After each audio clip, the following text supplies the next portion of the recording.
కాపు నాయకులందరికీ కూడా నా సమాధానం చెప్తాను. 12 సంవత్సరాల తర్వాత నా మౌనాన్ని వీడి చెప్తున్నాను. నేను ఎప్పుడు వచ్చింది ఒక కులం కోసం రాలా. కాపు నాయకులందరికీ ఇబ్బందిగా ఉందని చెప్తున్నాను. నేను ఒక కులం కోసం రాలా. నా దేశం కోసం వచ్చాను, నా నేల కోసం వచ్చాను, నా రాష్ట్రం కోసం వచ్చాను. మీరు నన్ను ఒక కుల నాయకుడిగా పెట్టాలనుకుంటే ఒక పని చేస్తాను. నన్ను విమర్శించే కుల నాయకులందరికీ కూడా, కాపు కుల నాయకులందరికీ మీ గురించి ఒక చక్కటి వివరణ ఇస్తాను. మీరే ముఖ్యమంత్రి అభ్యర్థిగా మీ అందరూ ఏకాభిప్రాయం సాధించండి. నన్ను విమర్శించే వాళ్ళందరూ ఒక ఏకాభిప్రాయాన్ని సాధించాలి. ఈ మధ్య నన్ను విమర్శిస్తున్న నాయకుడిని మీ పని చేయండి. మీరే ముఖ్యమంత్రి అభ్యర్థిగా మీరు ప్రకటించుకోండి, మీరు నిలబడండి. సంపూర్ణంగా మీ వెంట ఉండే ఎంతమంది కుల సభ్యులు ఉంటారో వాళ్ళందరితోటి మీరు ముఖ్యమంత్రి అయిపోయిన సంతోషం. నేను కూడా మీకు కంగ్రాచులేట్ నోట్ పంపిస్తాను. మీరు ముఖ్యమంత్రి నా మీద కూడా కేసులు పెట్టుకోండి. గతంలో వీడు ఇలా చేశాడని చెప్పి ఇబ్బంది లేదు నాకు. విమర్శించే కాపు నాయకులు కూడా నేను ఒకటే చెప్తున్నాను, మాట్లాడితే రంగా గారిని పట్టుకొస్తారు. జనసేన కూర్చోబెట్టి టీడీపీ కమ్మాయిలు మాట్లాడుతుంటారు. నేను చెప్తాను, మీరు ఇష్టపడే రంగా గారు, ఆయన సతీమణి కమ్మ సామాజిక వర్గానికి చెందిన వ్యక్తి. వాళ్ళ బిడ్డలు, వారిద్దరు పుట్టిన బిడ్డలు ఇద్దరు 2 కులాలకు చెందిన వాళ్ళు అవుతారు. అంటే మీకు మీరు ఎంత కన్వీనియంట్గా ఉందంటే మీ రాజకీయం అది చూడరు. ఆయన బతికున్నప్పుడేమో వైసీపీలో ఉన్న నాయకులందరూ కానీ ఇక్కడున్న నాయకులందరూ కూడా ఆయన బతికున్నప్పుడు ఒక్కళ్ళు మాట్లాడాలి ఆయన గురించి. చనిపోగానే ఈరోజు అందరికీ కోపాలు వచ్చేసింది. ఎందుకంటే మరి ఏం కూర్చోబెట్టి నా మీద పడ్డారు. నేను ఎప్పుడు కులం ప్రస్తావన తీసుకుని నేను ఎప్పుడు రాలేదు. చిన్నప్పుడు ఒక్కొక్కసారి ఒకసారి చీరాల్లో పెరుగుతున్నాడు అడిగాను, మా అమ్మని అడిగా, అమ్మ మనం ఏమిట్లని అడిగాను. ఎందుకు ఇలా చండాల ప్రశ్న వేసాను మా అమ్మ. దేనికంటే స్కూల్లో మా ఫ్రెండ్ వాళ్ళ ఇంటికి క్లాస్ ఇంటికి వెళ్తే వాళ్ళ అమ్మ అడిగింది, మీరు ఏమిట్లా అంటే, నువ్వు నోరు మూసుకుని నీకు ఇలాంటి అడగన్నారు. ఎందుకంటే మా ఇంట్లో మాకు తెలియదు. మా father being a socialist, it's always about society.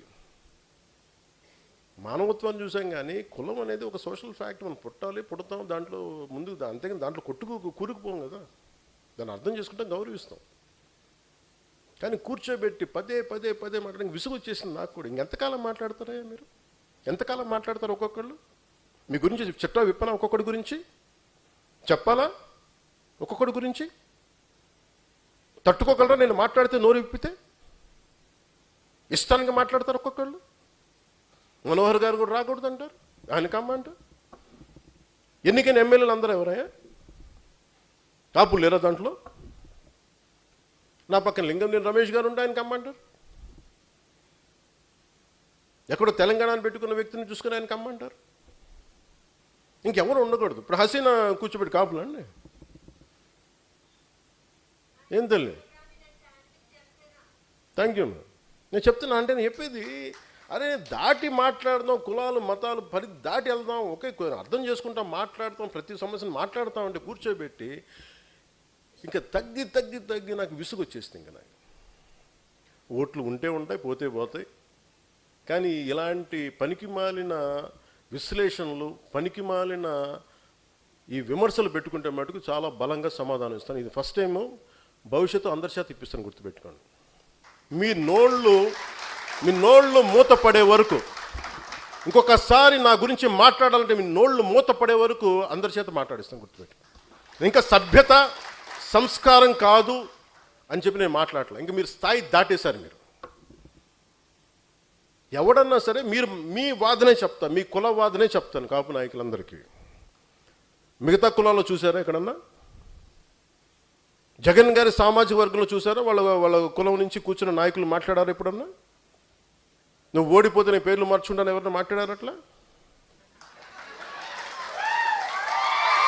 ఎవరు మాట్లాడారు? అట్లా మాట్లాడరు.